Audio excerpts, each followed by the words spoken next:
এখানে খুব ভালো লাগলো যে পর্দার পেছনে যারা কাজ করে তাদের নাম এবং সবাই আপনারা হাততালি দিলেন।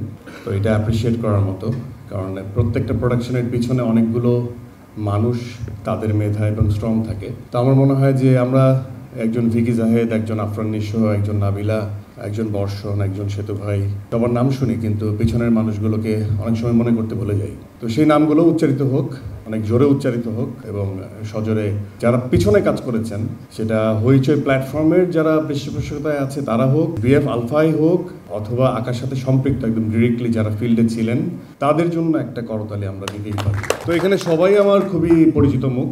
আমি এক এক করে, এখানে তার প্রশ্ন পর্ব নেই, আমি এখানে যারা এখানে আমার সামনে যারা বসে আছে, শুরু থেকে হচ্ছে আঁকাটা কিভাবে আসলো। আমি আগেই আপনাদেরকে বলেছি যে একজন অভিনেতার জন্য কোনো প্ল্যাটফর্ম নেই।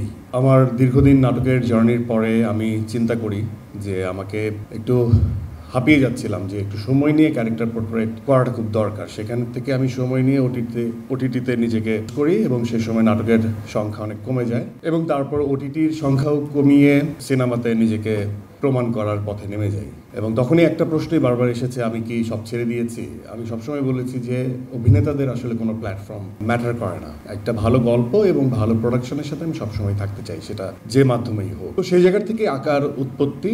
এবং একসময় শাকিল আমাকে শেয়ার করে যে এর আগেও বিভিন্ন গল্প আমরা, শাকিলের আমার দোস্ত মানুষ, যদিও এখানে দাঁড়িয়ে বলছে আমাকে অভিনেতা হিসেবে সে খুব পছন্দ করে, বাট আমাদের মধ্যে খুব ইনফর্মাল রিলেশন। যে কোনো গল্প, যে কোনো ফাইন্ডিংসে আমরা ক্রিয়েটিভলি অনেক আলোচনা করি। তো এটা আমাদের বন্ধুত্বের একটা সুন্দর দিক। এটা যার গল্পই হোক, যে প্রোটাগনিস্টই হোক, কিন্তু আমরা গল্প নিয়ে আলোচনা করতে খুব পছন্দ করি এবং সেখানে কোনো দিক বের করতে আমরা অবগত হই আর কি, আমরা একটু ট্রাই করি।